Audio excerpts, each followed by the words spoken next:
Notification വന്നതോടുകൂടി സംസ്ഥാനത്തെ എല്ലാ തദ്ദേശ സ്ഥാപനങ്ങളിലും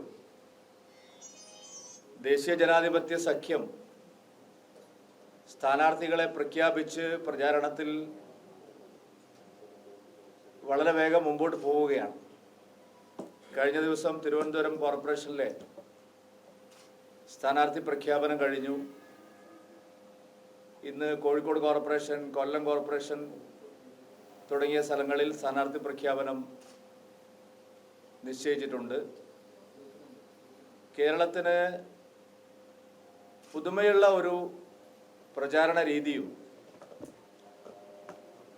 വളരെ ശക്തരായിട്ടുള്ള സ്ഥാനാർത്ഥികളെയും അവതരിപ്പിച്ചുകൊണ്ടാണ് NDA ഈ തെരഞ്ഞെടുപ്പിനെ നേരിടുന്നത്.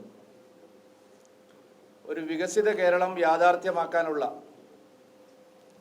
ഒന്നാന്തരം അവസരമായി തദ്ദേശ തെരഞ്ഞെടുപ്പിനെ സമീപിക്കണമെന്നുള്ള അഭ്യർത്ഥനയാണ് ഞങ്ങൾക്ക് വോട്ടർമാരോടുള്ളത്.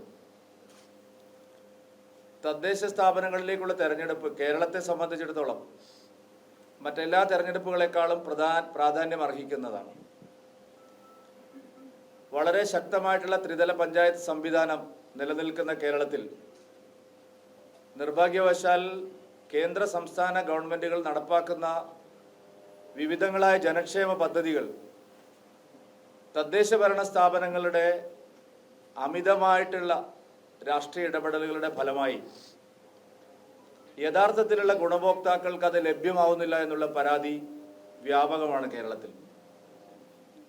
പ്രത്യേകിച്ച് നരേന്ദ്രമോദി സർക്കാർ അധികാരത്തിൽ വന്നതിന് ശേഷം വലിയ തോതിലുള്ള വികസന പദ്ധതികൾക്ക് ലക്ഷക്കണക്കിന് കോടി രൂപയുടെ സഹായമാണ് കേരളത്തിന് കിട്ടുന്നത്.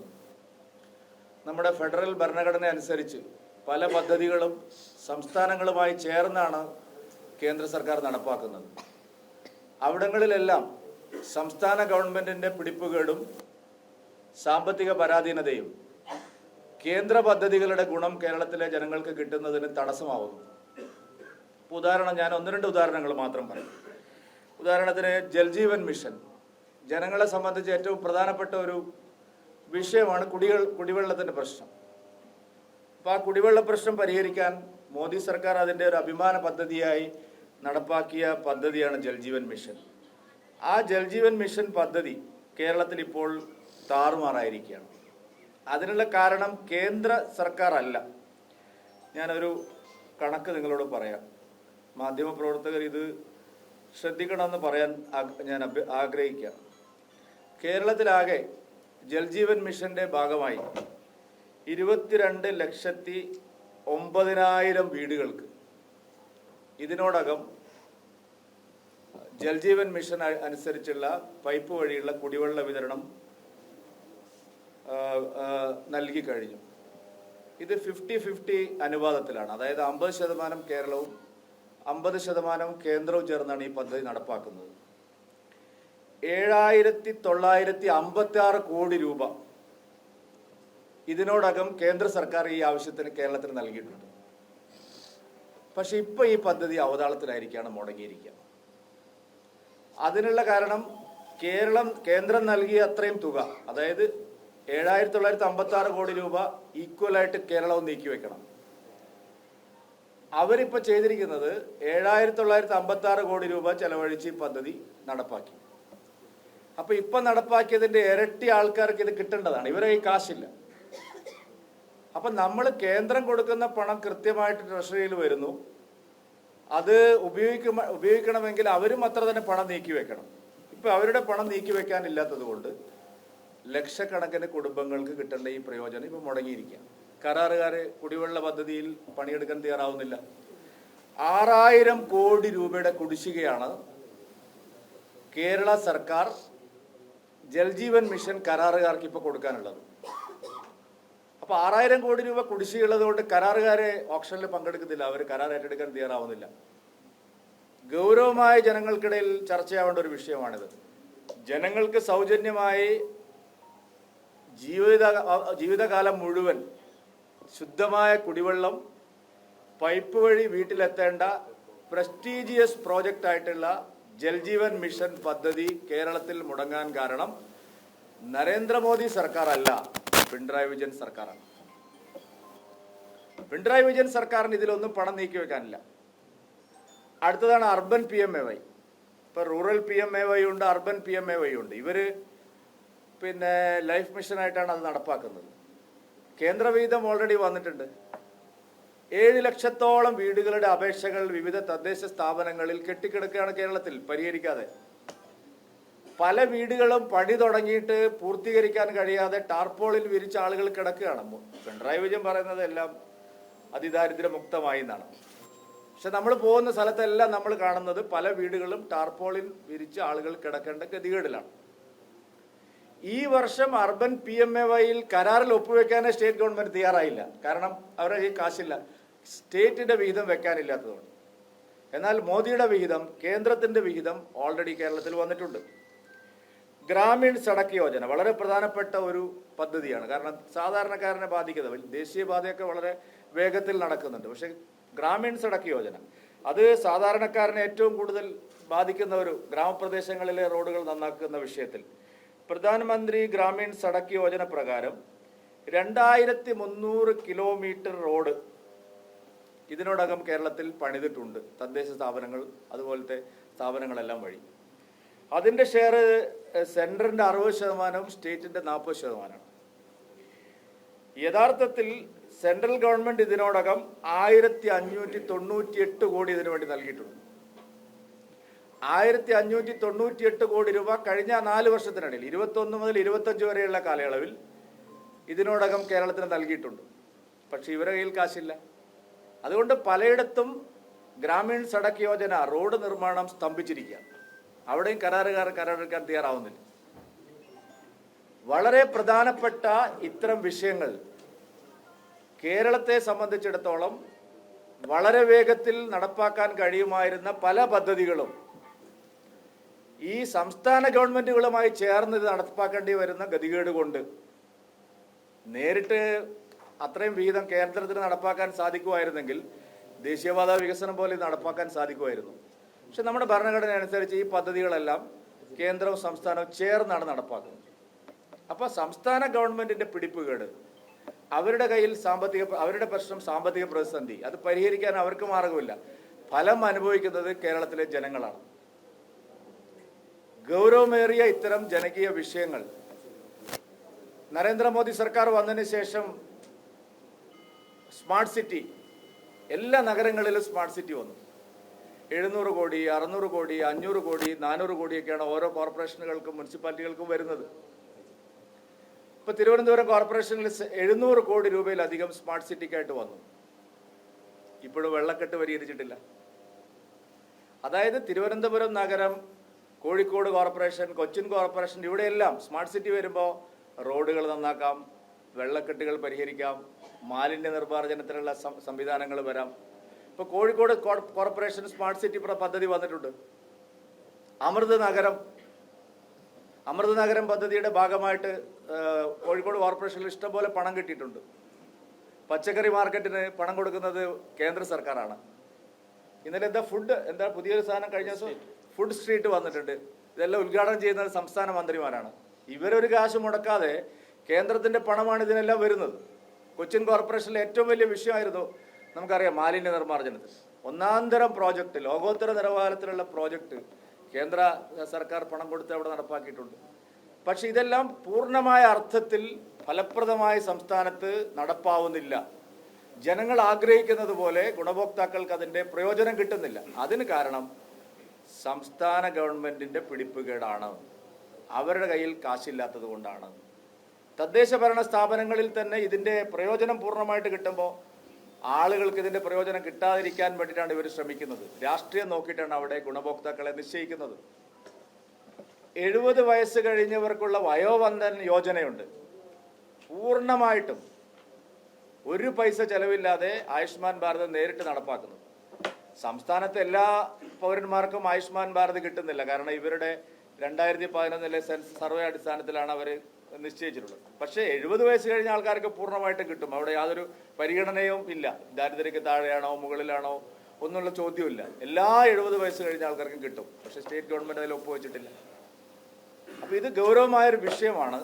ഇത്തരം വിഷയങ്ങൾ ഉയർത്തിപ്പിടിച്ചുകൊണ്ട് എല്ലാ നഗരസഭകളിലും അതാത് നഗരസഭകളിലെ, പഞ്ചായത്തുകളിലെ, മുനിസിപ്പാലിറ്റികളിലെ വികസന അജണ്ട ജനങ്ങളുമായി ചർച്ച ചെയ്ത് ഞങ്ങൾ ഒരു ബദൽ രാഷ്ട്രീയം കേരളത്തിൽ ഇതുവരെ പാകമല്ലാത്ത, അല്ലെങ്കിൽ ഇതുവരെ കേരളത്തിന് ശീലമല്ലാത്ത ഒരു ബദൽ രാഷ്ട്രീയം മുന്നോട്ട് വെക്കണമെന്നാണ് ഞങ്ങൾ ഈ തദ്ദേശ തെരഞ്ഞെടുപ്പിൽ പരിശ്രമിക്കുന്നത്. കോഴിക്കോട് കോർപ്പറേഷൻ എല്ലാവർക്കും അറിയാം, കഴിഞ്ഞ 2 തെരഞ്ഞെടുപ്പുകളിൽ 2015 തെരഞ്ഞെടുപ്പിലും 2020 തെരഞ്ഞെടുപ്പിലും അഭൂതപൂർവമായിട്ടുള്ള ജനപിന്തുണ NDAക്ക് ലഭിച്ച ഒരു കോർപ്പറേഷൻ തെരഞ്ഞെടുപ്പായിരുന്നു. 2015 കോർപ്പറേഷൻ തെരഞ്ഞെടുപ്പിൻ്റെ ഫലം പ്രഖ്യാപിക്കുമ്പോൾ പ്രമുഖനായ ഒരു മാധ്യമപ്രവർത്തകൻ ലൈവിൽ പറഞ്ഞത് അപായകരമായ സൂചനയാണ് കോഴിക്കോട് കോർപ്പറേഷനിൽ നിന്നും വരുന്നത്, അവിടെ 7 സീറ്റുകളിൽ BJP വിജയിക്കുകയാണ് എന്ന് പറഞ്ഞാൽ അപ്രതീക്ഷിതമായിട്ടാണ്. അവർ അതുവരെ പ്രതീക്ഷിക്കാത്ത രീതിയിലുള്ള ഒരു മുന്നേറ്റം ജനങ്ങളുടെ ഭാഗത്തുനിന്ന് സപ്പോർട്ട് ഞങ്ങൾക്ക് 2 തെരഞ്ഞെടുപ്പിലും കിട്ടിയിട്ടുണ്ട്. കഴിഞ്ഞ തെരഞ്ഞെടുപ്പിൽ ജയിച്ചതിനേക്കാൾ 3 ഇരട്ടി സീറ്റുകളിൽ ചുണ്ടിനും കപ്പിനും ഇടയിൽ ഞങ്ങൾക്ക് സീറ്റുകൾ നഷ്ടമായിട്ടുണ്ട്. അപ്പോൾ അതെല്ലാം പരിഗണിച്ചുകൊണ്ടുള്ള ഒരു വിശദമായിട്ടുള്ള ഒരു പട്ടിക ഞങ്ങൾ തയ്യാറാക്കിയിട്ടുണ്ട്. 76 സീറ്റിൽ 45 സീറ്റുകളിലെ സ്ഥാനാർത്ഥികളെയാണ് ഇന്ന് ഞങ്ങൾ പ്രഖ്യാപിക്കുന്നത്. 2 ദിവസത്തിനകം ബാക്കി സീറ്റുകളിലെ സ്ഥാനാർത്ഥികളെ കൂടെ പ്രഖ്യാപിക്കും. ഞാൻ പേരുകൾ വായിക്കാം. അതിനുശേഷം നമ്മുടെ നാഷണൽ കൗൺസിൽ മെമ്പർ, മുൻ അധ്യക്ഷൻ ജില്ലയുടെയും സംസ്ഥാന ജനറൽ സെക്രട്ടറിയും എല്ലാമായിരുന്ന ശ്രീശൻ മാഷ് അവർക്ക് ഷാളണിയിച്ച് അവരെ സ്വീകരിക്കും. ശ്രീശൻ മാഷ് മേയർ സ്ഥാനാർത്ഥിയാണെന്ന് കഴിഞ്ഞ ദിവസം ഏതോ വലിയൊരു പത്രം എഴുതിയത് ഞാൻ വായിച്ചു. പത്രത്തിൽ എഴുതുന്നതും യാഥാർത്ഥ്യവും തമ്മിലുള്ള വ്യത്യാസം ഇത് കഴിയുമ്പോൾ നിങ്ങൾക്ക് മനസ്സിലാവും. അല്ല, അത് ഞാൻ പറയാം. സ്ഥാനാർത്ഥി പ്രഖ്യാപിക്കട്ടെ. ഇപ്പോൾ നിലവിൽ പാർട്ടിയുടെ കൗൺസിൽ പാർട്ടി ലീഡറായിട്ടുള്ള മഹിളാ മോർച്ചയുടെ സംസ്ഥാന അധ്യക്ഷ ശ്രീമതി നവ്യ ഹരിദാസ് കാരപ്പറമ്പ് വാർഡിൽ നിന്ന് ജനവിധി വീണ്ടും തേടുന്നതിനായിട്ട് അവർ മത്സരിക്കുന്ന കാര്യം നിശ്ചയിക്കുന്നു. തടമ്പാട്ട് താഴം, ഞാൻ പേര് വായിച്ചിട്ട് പോവാം, ബാക്കി നിങ്ങൾ കോപ്പി തരും. Ward number 9 Thadambattu Thazham Anoop K Arjun. Ward number 10 Vengeri Athira M. Ward number 11 Poolakkadavu Sudheesh Kumar MC. Ward number 15 Vellimadu Kunnu Rekha Shaji. Ward number 16 Moozhikkal Krishnendu TK. Ward number 17 Chelavoor Ramya P. Ward ഒന്ന് കൈയടിച്ചോളൂ, അതിന് നഷ്ടമല്ല. Ward number 18 Mayanad Subrahmanian K. Ward number 19 medical college south Radhika teacher. Ward number 20 medical college Rajitha C. Ward number 24 Kudilthode Surendran P. Ward number 27 Puthiyara Bindu Udayakumar. Ward number 28 Kuthiravattam Indira Krishnan Mosath. Ward number 29 Pottammal T Raneesh. Ward number 31 Methottu Thazham Subija Pramod. Ward number 32 Kuttiyil Thazham Mini Suresh. Ward number 33 Pokkunnu Vidya Shaiju. Ward number 34 Kinassery Ribit M. Ward number 37 Kallai Ratheesh P. Ward number 38 Panniyankara Nambidi Narayanan. Ward number 41 Areekad north Krishnadas KM. Ward number 42 Areekad Jithesh PK. Ward number 45 Kundayithode Sanjayan U. Ward number 46 Cheruvannur east KP Velayudhan. Ward number 47 Cheruvannur west Sreeshna K. Ward number 48 Beypore port Vindhya Sunil. Ward number 49 Beypore Shinu Pinnanath. Ward number 50 Marad Jijisha Amarnath. Ward number 51 Naduvattam Ramya Murali. Ward number 54 Mathottam Shobhitha Manikandan. Ward number 55 Payyanakkal Jayasree M. Ward number 56 Nadinagar Shiny Sunilkumar. Ward number 57 Chakkumkadavu Vidya Babeesh. Ward number 58 Mugadar Abdul Razak T. Ward number 64 Thiruthiyad Jisha Sabareesh. Ward number 66 Nadakkavu Praveen Thaliyil. Ward number 67 Vellayil Reni Premnath. Ward number 70 Karaparamba പറഞ്ഞു ഞാൻ Navya Haridas. Ward number 72 Athanikkal Shubhalatha Ramesh. Ward number 73 വെസ്റ്റിയിൽ Shobhitha Dileep. Ward number 74 Edakkad Sruthi Sajith. Ward number 75 Puthiyangadi Jisha Shiju. Kozhikode rural ജില്ലയിലെ 4 വാർഡുകൾ കൂടി കോർപ്പറേഷൻ്റെ ഭാഗമായിട്ട് വരുന്ന 4 വാർഡുകൾ കൂടി പ്രഖ്യാപിക്കുന്നുണ്ട്. Ward number 2 Chettikulam Rathnakumar PK. Ward number 4 Puthur Chithrakala K. Ward number 5 Mokavur Joshy Chandran. Ward number 76 Puthiyappa Jayasree Ratnakar. അങ്ങനെ 45 വാർഡുകളുടെ സ്ഥാനാർത്ഥികളെ ഇന്ന് പ്രഖ്യാപിക്കുകയാണ്. ബാക്കി NDA ഘടകകക്ഷികളുമായിട്ടുള്ള ചർച്ചകൾ പൂർത്തിയാക്കുകയും നിലവിലുള്ള കുറച്ച് സീറ്റുകളിലെ സ്ഥാനാർത്ഥി നിർണയ പ്രക്രിയയും കൂടി 48 മണിക്കൂറിനുള്ളിൽ പൂർത്തിയാക്കിയിട്ട് നിങ്ങളെ വീണ്ടും കാണുന്നതായിരിക്കും. പറയാം, ബാക്കി എല്ലാ സ്ഥാനാർത്ഥിയും പ്രഖ്യാപിച്ചിട്ട്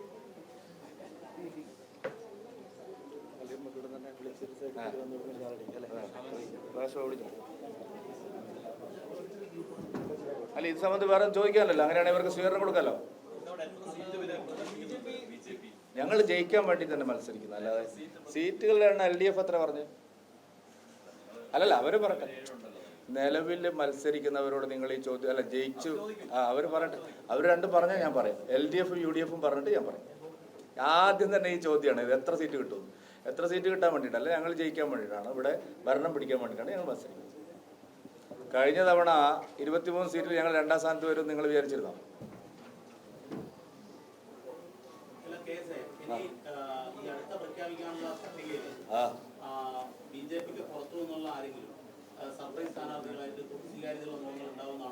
ഇതെല്ലാം സ്വീകാര്യത ഉള്ളവരെ തന്നെയാണ് ഇത്തവണയും ഈ പ്രഖ്യാപിച്ചതെല്ലാം സ്വീകാര്യത ഉള്ളവർ തന്നെയാണ്. ഇനിയും അങ്ങനെ തന്നെ ആൾക്കാർ നല്ല സ്ഥാനാർത്ഥികളെയാണ് പ്രഖ്യാപിക്കുന്നത്. അങ്ങനെ ഞാൻ പറഞ്ഞില്ല, അവരും കൂടെ വന്നതിന് ശേഷം ആലോചിച്ചിട്ട് പറയാം. അല്ല, സിറ്റിംഗ് സീറ്റ് എല്ലാം പ്രഖ്യാപിച്ചിട്ടില്ല. ഞങ്ങൾ മറ്റുള്ള സ്ഥാനാർത്ഥികളെ കൂടെ ഒന്ന് അറിയാൻ വേണ്ടിയിട്ട് ചില സീറ്റുകൾ ഞങ്ങൾ മാറ്റി വെച്ചിരിക്കും. ഇലക്ഷനല്ലേ, അതും നോക്കട്ടെ. ഞങ്ങളെ ചില സീറ്റുകളിൽ LDF-നും UDF-നും ആരാണ് സ്ഥാനാർത്ഥി എന്ന് നോക്കിയിട്ട്, അല്ലാതെ ഇവിടെ തർക്കമുണ്ടെന്ന് നിങ്ങൾ എഴുതണ്ട, ഒരു തർക്കവും. മറ്റുള്ള ചില സ്ഥാനാർത്ഥികളുടെ കാര്യത്തിൽ മറ്റുള്ള എതിർ സ്ഥാനാർത്ഥികളുടെ കാര്യം കൂടി ഒന്ന് പരിഗണിക്കേണ്ടതായിട്ട് അവർ പ്രഖ്യാപിച്ചില്ലല്ലോ.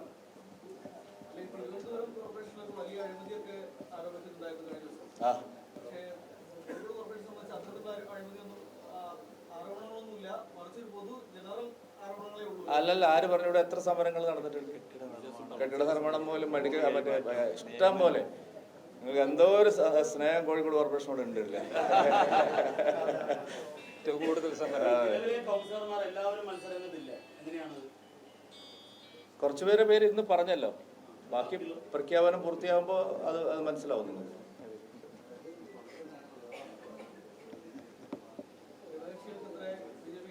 അതാണ് ഒരു ഘടകകക്ഷികളുമായിട്ടുള്ള അന്തിമമായിട്ടുള്ള ചർച്ച കഴിഞ്ഞിട്ട്.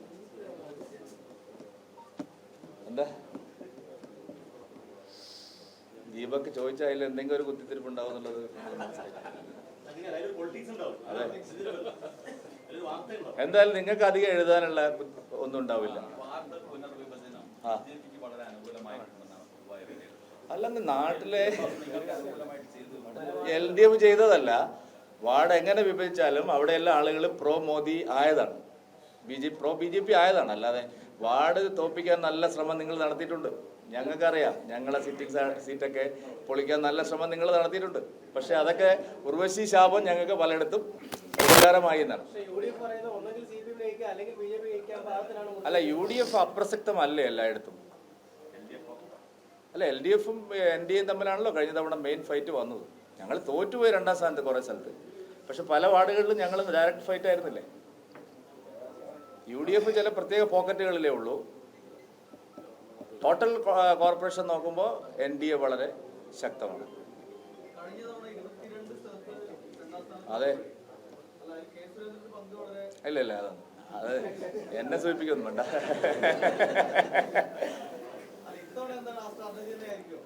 അല്ല, സ്ട്രാറ്റജികൾ മാറിക്കൊണ്ടിരിക്കുകയല്ലോ ഓരോ സമയത്ത്.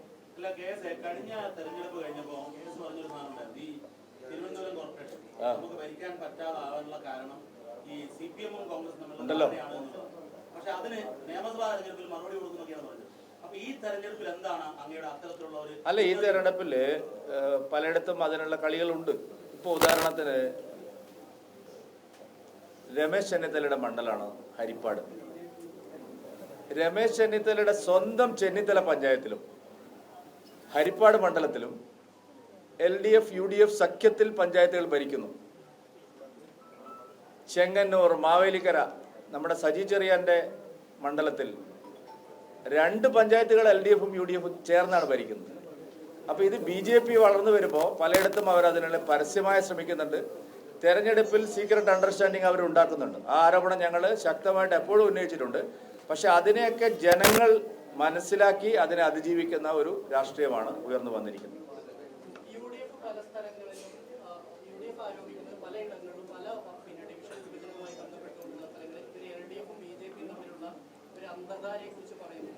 അല്ല, അത് കുറെ കാലം ഇവർ പറഞ്ഞു കോലിബിയാണ്. ഞങ്ങളതൊന്നും അതെല്ലാം അവഗണിച്ചുകൊണ്ട് വളർന്നു വരികയാണ്. ഇപ്പോൾ അവർ പറയുന്നത് അന്തർധാരയാണ്. ഒരു അന്തർധാരയല്ല, നേർക്കുനേർ ഏറ്റുമുട്ടലേ ഉള്ളൂ. ഞങ്ങൾക്ക് അതേ പറഞ്ഞിട്ടുള്ളൂ.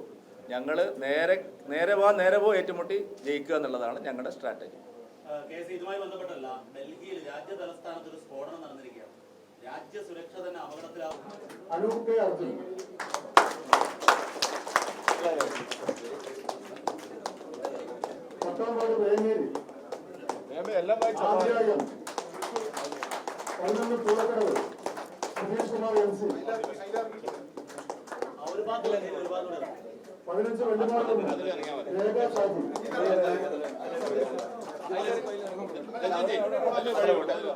മോയിക്കൽ കൃഷ്ണേന്ദു ടിക്ക്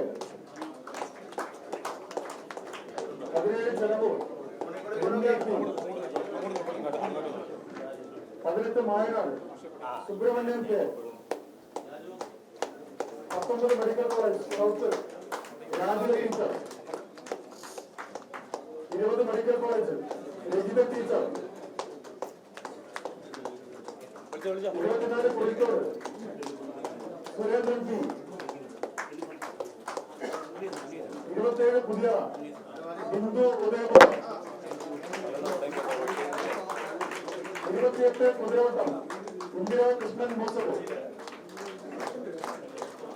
29 കൊറ്റമ്മൻ ടി രതീഷ് 31 കുറ്റിയിൽക്കാര മിനി സുരേഷ് 32 മേൽക്കോട്ടുകാരൻ സുബിജ പ്രമോദ് 33 തുക്കുന്ന് വിദ്യ ചൈജു 34 ഗണാശ്ശേരി വിദഗ്ധ M 37 Kallai Ratheesh P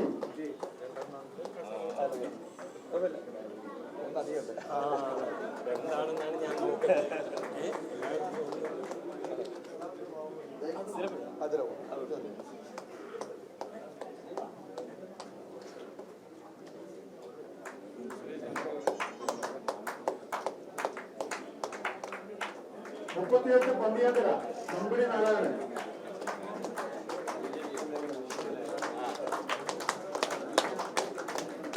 41 Areekad north Krishnadas K M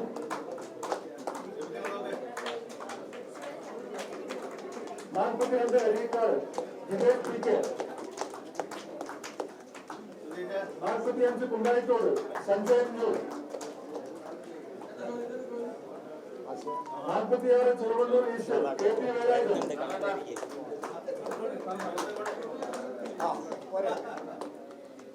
47 Cheruvallur west Sreeshna K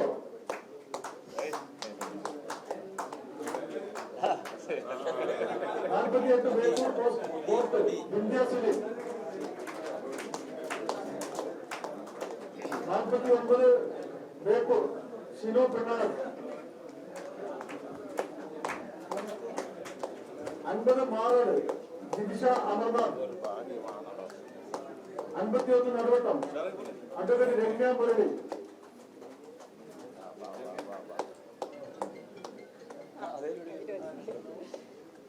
54 Mathottam Shobhitha Manikandan 55 Payyanakkal Jayasree M 56 Nadinagar Shiny Sunilkumar 57 Chakkumkadavu Vidya Babeesh 58 Mukhara Abdul Razak ടീം 64 തിരുത്തിയാട് ദിശ ശബരീഷ് 66 നടക്കാവ് പ്രവീൺ കരീം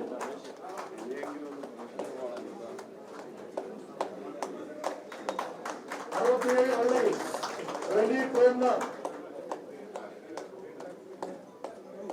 72 അത്താണിക്കൽ സുഭലത രമേശ്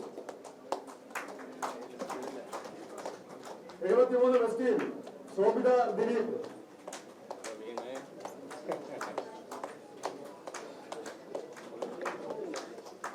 74 എടക്കാട് സുധി സജിത്ത്. 75 പുതിയങ്ങാടി ദിശ ഷിജു.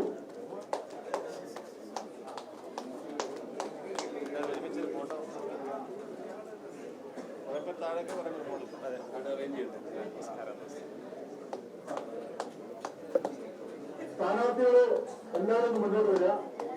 പേര് ഒന്നും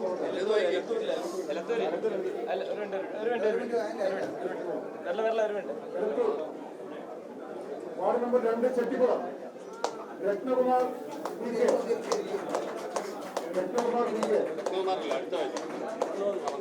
ward 4 Puthur Chitharala K. Ward 5 Mukhamoor Joshy Chandran. Ward 76 Puthiyappa Jayasree Ratnakaran.